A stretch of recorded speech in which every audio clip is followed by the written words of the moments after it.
My sister stole my husband, had his baby, and my entire family abandoned me. Now I've built a perfume empire without their toxic drama. I, 27, female, am sitting here thinking about my life and realized I've never really talked about how much my childhood shaped me. So here goes. I grew up in a middle-class family in the Midwest. You'd think that would mean we were pretty normal, but when it came to favoritism, my family made it painfully obvious who the star of the show was, and it wasn't me. My sister Veronica, 30, female, was the golden child. She was blonde, confident, and the apple of everyone's eye. I'm not saying she didn't deserve some of the attention, she was talented in her own ways, but the way my parents treated her compared to me was like night and day. I can't even remember a time growing up where I didn't feel like the backup plan. Let me give you a few examples. When Veronica decided she wanted to take ballet lessons, my parents signed her up at the best dance studio in town. They'd sit through her rehearsals, buy her all the fancy gear, and take her out for ice cream after every recital. Me? I wanted to join an art class when I was 10. I was super into sketching and begged my mom to sign me up for a local program. She told me, maybe next year, sweetheart. We're stretched thin right now. Next year came and went, and guess what? No art class. Instead, Veronica got piano lessons. Then there was the whole birthday thing. For Veronica's 16th birthday, my parents got her a car, not brand new, but still a freaking car. When I turned 16, I didn't even bother asking for something like that. What I got was a small cake from the grocery store and a card that said, "We're so proud of you, Elena." Proud of what? Surviving another year as the family's invisible child? Graduation was the same story. When Veronica graduated high school, my parents threw this big party. They rented out a banquet hall, invited half the town, and made a huge deal out of it. When it was my turn, we had a small barbecue in the backyard, and it felt more like a let's get this over with kind of event. My dad actually said, "Well, we already did the big party for Veronica, so this is just more low-key." What really stung was how they handled college. I worked my butt off in high school. I had straight A's, volunteered, and got into one of the top programs for fragrance chemistry. It was my dream to create custom perfumes. When I told my parents the good news, they looked underwhelmed. My mom was like, "That's great, but we can't help much with tuition. Veronica's MBA payments are still a lot." Veronica had moved back home after college because she didn't land her dream job right away. My parents bent over backward to make her comfortable. They turned the guest room into her temporary space, also known as her second apartment, helped her with her bills, and even paid for her to go to a coding boot camp. Meanwhile, I worked 2 part-time jobs to afford school and rent. No help, no handouts, just me grinding it out while they acted like Veronica's personal cheerleaders. When I came home to visit every now and then, little things showed how much they favored her. Veronica would casually mention she needed new clothes for a job interview, and my mom would take her on a shopping spree. I'd save up to buy a single pair of jeans, and my mom would say, "Oh, didn't you just buy clothes last month?" Or if I needed a ride somewhere while I was in town, they'd act like I was asking for the world. But when Veronica wanted to borrow the car, no hesitation. There was also this weird habit my parents had of brushing off my achievements. When I got an internship at a local fragrance company, I was so excited to tell them. I called during dinner, and my mom's first response was, "That's nice. Did you hear Veronica has a second interview for that marketing job? Like, cool, but can I get 5 seconds to talk about my life?" I remember one Christmas that really solidified how much of an afterthought I was. My parents always went all out with gifts for Veronica. Designer bags, gadgets, you name it. That year she got this expensive new watch and a custom leather bag for work. I got socks and a $25 Target gift card. And the worst part? They acted like it was equal. My mom literally said, "We spent the same amount on you both. Sure, January."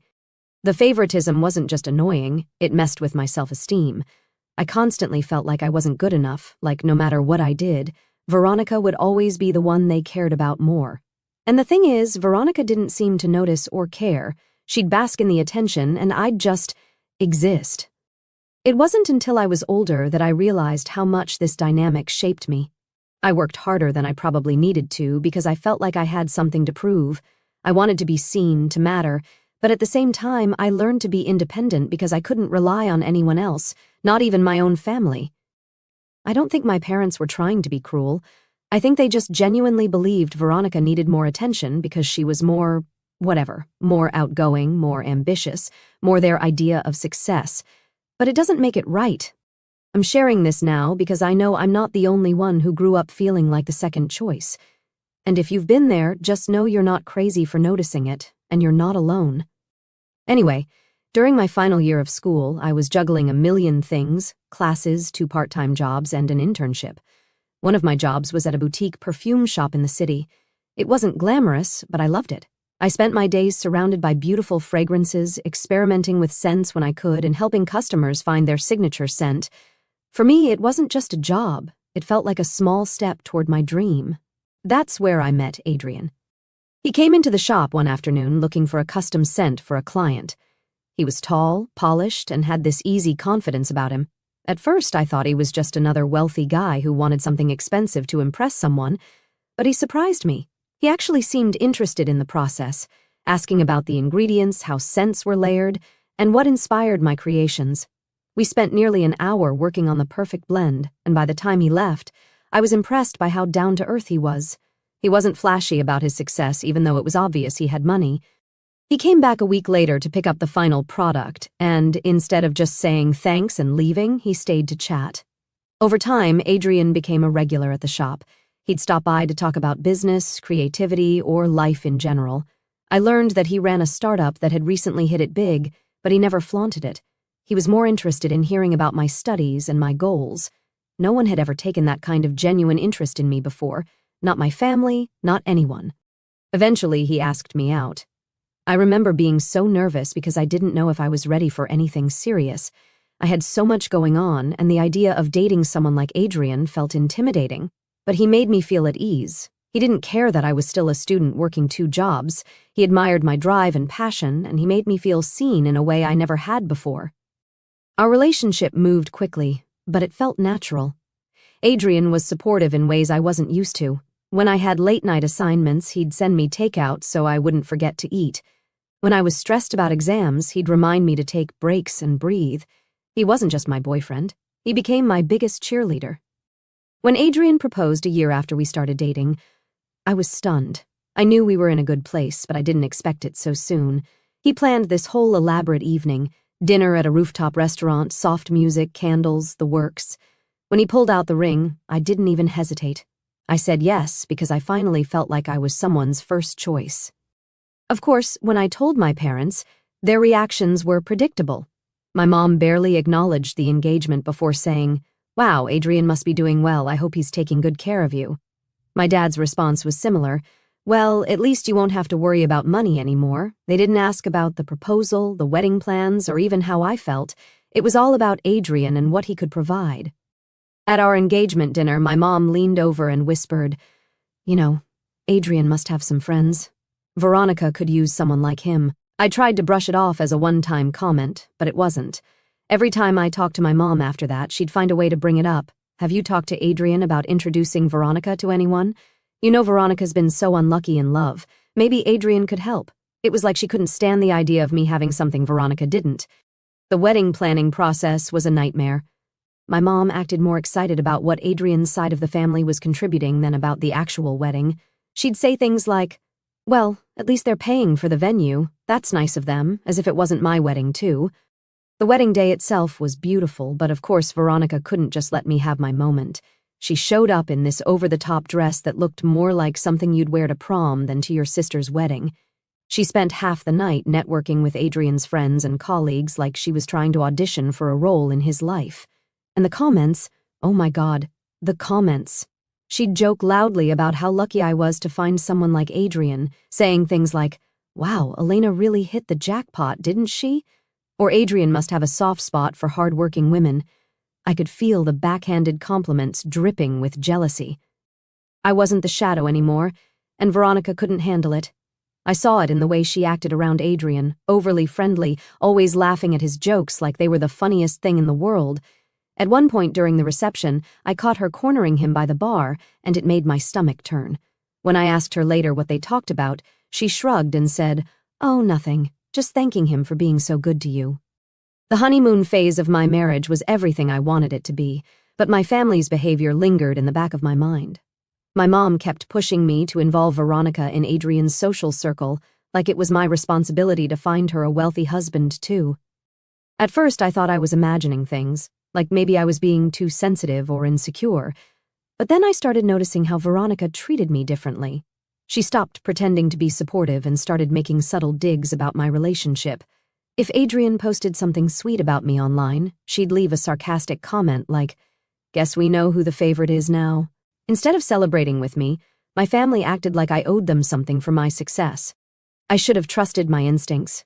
I should have seen the warning signs. But at the time, I was just trying to enjoy this new chapter of my life, even if it meant ignoring the cracks forming under the surface. About a month into our marriage, Veronica started showing up unannounced. And when I say showing up, I don't mean popping by for a quick hello. I mean waltzing into my home like it was hers. She'd arrive mid-afternoon, always overdressed for no apparent reason, heels, designer bags, a full face of makeup. It wasn't like we lived in a fancy neighborhood. Our townhouse was in a quiet suburban area, and most of our neighbors were the yoga pants and messy bun type. At first, I tried to brush it off.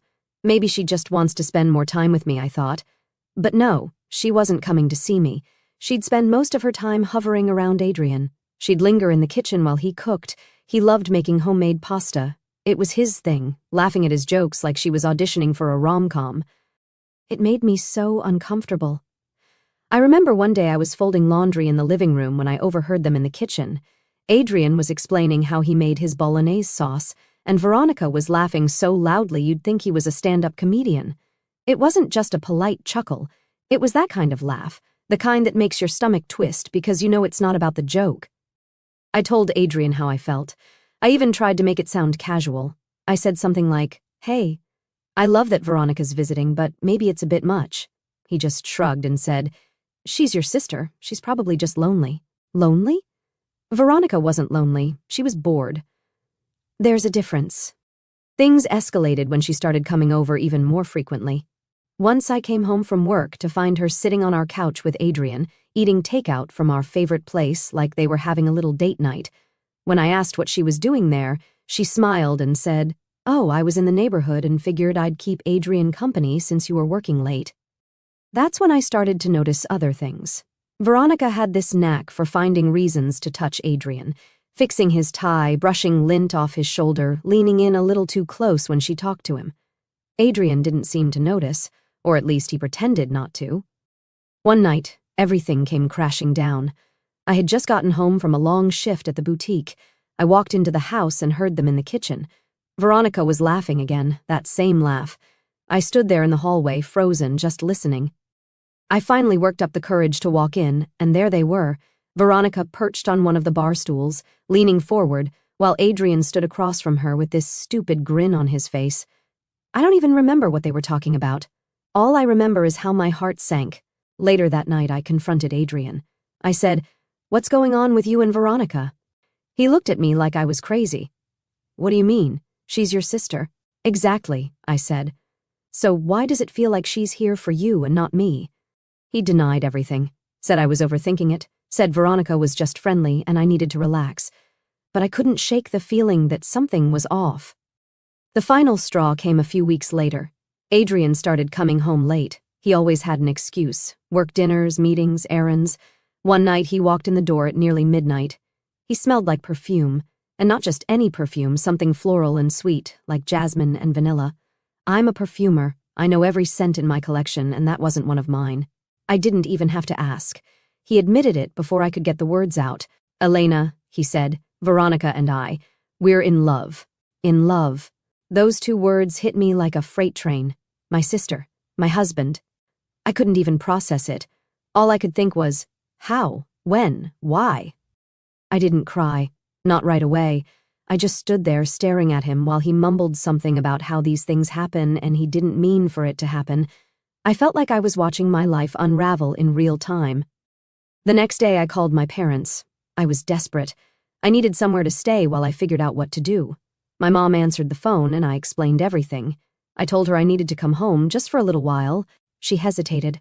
"Oh, honey, I'd love to help, but the house is under renovation right now. It's such a mess." Renovation? They'd lived in that house for 20 years and never renovated a thing. So I called my dad. He gave me the same line, "It's just not a good time, sweetheart. You know how it is. I hung up the phone and just sat there staring at the wall. My parents had never been there for me, not really, but this was a new low. I wasn't just dealing with a betrayal from Adrian and Veronica. I was being abandoned by my entire family. I spent that night in our guest bedroom, scrolling through apartment listings I couldn't afford and wondering how I'd gotten here. I felt completely alone. It took weeks of overthinking, replaying every conversation, every interaction in my head, for me to finally put the pieces together. My parents had known about Veronica and Adrian's affair the whole time. They weren't just passively unaware, they had actively supported it. At first, I didn't want to believe it. Who would? But the signs were all there, glaringly obvious now that I looked back. My parents brushing off my calls when I begged for a place to stay, my mom's vague excuses about the renovation, my dad's awkward tone like he was trying to avoid saying too much. They hadn't been protecting me. They'd been protecting her. Veronica, their golden child, could do no wrong in their eyes. Even when she stabbed her own sister in the back, they still prioritized her comfort over my pain. They didn't want me moving in because it would have been too messy for them. They didn't want to deal with the fallout of their blatant favoritism. I filed for divorce, and the process went quickly. Adrian had already made me sign a prenup before the marriage, so he ensured I walked away with nothing. After everything fell apart, I was desperate for some kind of support, so I reached out to his parents. I didn't do it to air our dirty laundry. I just wanted to let them know what happened and maybe find some clarity. His mom was surprisingly kind to me, even admitting that she had her doubts about Veronica from the start. But apparently Adrian didn't see it that way. He found out I had contacted his family and accused me of trying to turn them against him. He claimed I was stirring up drama and ruining his reputation, which is ironic considering the mess he made. As if that wasn't bad enough, Adrian took things a step further. It wasn't enough that he had destroyed my trust, my marriage, and my family. He decided to ruin my career too. I found out when I showed up for work at the boutique one morning only to be called into the manager's office. My boss, who had always been supportive, suddenly couldn't make eye contact. She handed me a final paycheck and muttered something about restructuring and how things weren't working out. It didn't make sense until a coworker let it slip later. Adrian had spoken to the owner, claiming I was causing drama that was bad for business. I was furious. I wanted to storm into his office, scream at him, demand answers, but I didn't. What was the point? He wasn't worth it. For days, I sat in my new, tiny apartment, staring at the walls and wondering what I was going to do.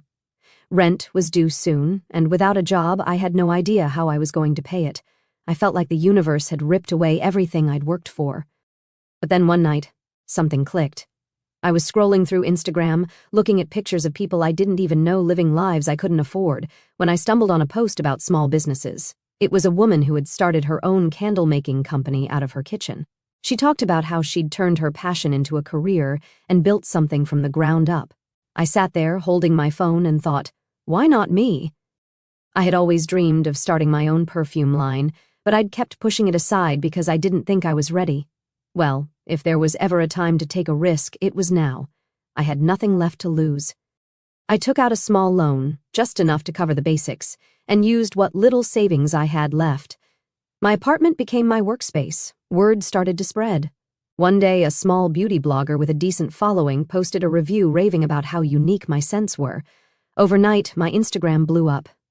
The second year was a turning point. I started getting inquiries from boutiques that wanted to carry my perfume. I rented a studio in town, a far cry from working at my dining table. It wasn't much, just a room with enough space for my supplies and a little corner to meet clients. I even hired an assistant to help with the growing workload. By the end of that second year, I was profitable, not just scraping by, but actually making enough to live comfortably and plan for the future. My perfumes were being talked about in small magazines and blogs, and customers from all over the country were placing orders. This business wasn't just a way to pay the bills. It was my way of taking back control of my life. Every bottle of perfume I created felt like a small victory, a reminder that I was capable of building something beautiful from the ashes of everything I'd lost. Then, out of nowhere, on one of those rainy, miserable afternoons where you just want to curl up with a cup of coffee and not deal with anyone, I was in my studio packing up an order for a small boutique in Seattle when I heard the bell on the door. At first I thought it was Mia, my assistant, coming back from the nearby Starbucks, or maybe a customer wandering in to browse. But nope, it was her, Veronica, and she had a baby in her arms. I just froze. She looked awful. I mean, we're talking messy bun, dark circles, soaked through coat, and a baby bundled up in a onesie that had seen better days. For a second I thought I was imagining it, because why in the world would she be here? But nope, it was real. "Elena," she said, her voice all shaky. I didn't know where else to go." I just stood there staring at her. It had been 2 years, 2 whole years since I'd last seen her. The last time was at some family gathering where she and Adrian were parading around like the king and queen of everything. Now she looked like life had kicked her down a few hundred notches. "What do you want, Veronica?" I asked, trying to keep my voice calm. She shifted the baby in her arms and gave me this pitiful look. "I need help," she said finally. "Adrian left. I don't have anyone else to turn to." I swear I almost laughed. Adrian left her? Wow, shocking. Who could have predicted that one? Literally everyone except her. "Adrian left you," I said, raising an eyebrow. "Gee, I wonder why." She winced but didn't argue. "Elena, please. I know I've made mistakes.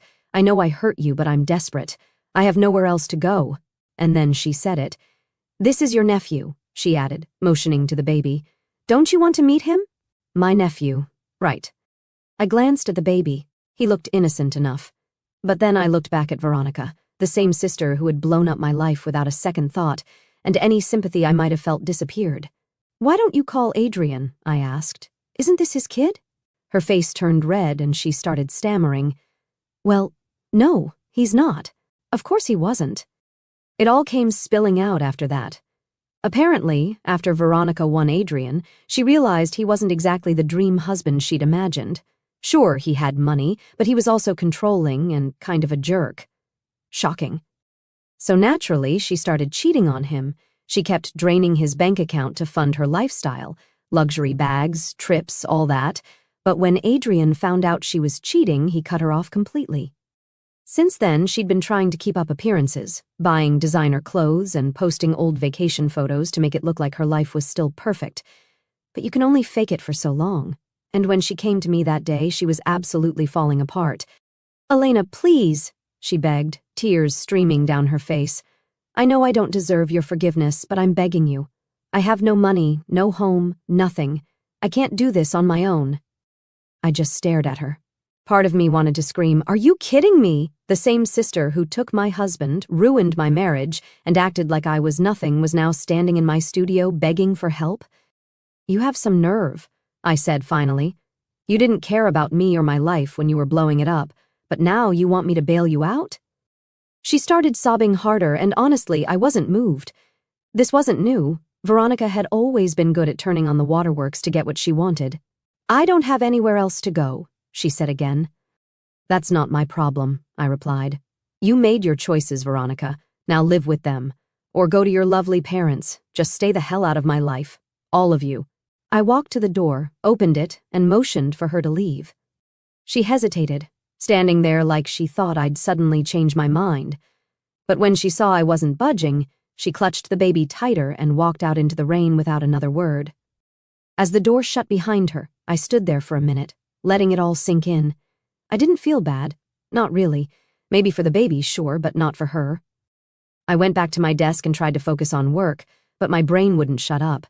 I kept thinking about how far I'd come since the mess she'd made of my life. 2 years ago, her showing up like that would have broken me. But now, I felt free. I don't owe Veronica anything. She made her bed. She can lie in it. I've spent too much time trying to clean up after her messes, and I'm done. I've always believed in karma. It might not come immediately, but eventually people get what's coming to them. And let me tell you, karma didn't hold back, not only with Veronica, but also with Adrian and even my parents. Adrian's business went downhill faster than a kid on a sled in January. After he left Veronica, she didn't go quietly. She dragged him all over social media, posting long, dramatic rants about how he'd emotionally abused her and controlled her every move, never mind that she was the one cheating on him while living off his money. The thing is, people talk, and word spreads fast in his industry. Potential investors backed out, business partners stopped answering his calls, and his reputation tanked. Adrian wasn't the saint he pretended to be, and people finally started seeing it. Last I heard, he sold his company for way less than it was worth just to cut his losses and pay off debts. One day, Adrian showed up out of nowhere. I was in my studio testing a new blend when he walked in like we were old friends. He looked different, less polished, more tired. He had this sad, almost desperate energy about him. He started with some awkward small talk, and then it came, "I made a mistake, Elena. I didn't realize what I had until I lost it." He went on about how Veronica had ruined his life, how he missed the way things used to be with me, how he was hoping we could start over. I didn't even let him finish. I just looked at him and said, "Adrian, I built myself a whole new life, and there's no space for you in it." Then I told him to leave. The audacity of that man. Eventually, Veronica had to move into a small apartment in a not-so-great part of town. She now works at a call center, the kind of job she used to mock people for having. She spends most of her time ranting on social media about how unfair life is, blaming everyone but herself for how things turned out. The worst part? She still tries to act superior, posting passive-aggressive quotes like, "Some people are so lucky, but I guess not everyone deserves it." And my parents? Oh, they didn't come out unscathed either. When Veronica's life started falling apart, they did what they always do. Bailed her out. They sold their house, a place they'd lived in for over 20 years, and used the money to cover her debts. They moved into a cramped condo on the outskirts of town, a far cry from the home they once took so much pride in. I heard they're struggling financially now. My dad had to pick up part-time work as a delivery driver, and my mom started sewing alterations out of their living room to make ends meet. They haven't called me once to apologize or even acknowledge what happened. Instead, they send these weird, guilt-trippy emails every few months. Stuff like, "Family is all we have, Elena. You should reach out sometime." But you know what? I don't feel bad, not for any of them. As for me, things couldn't be better.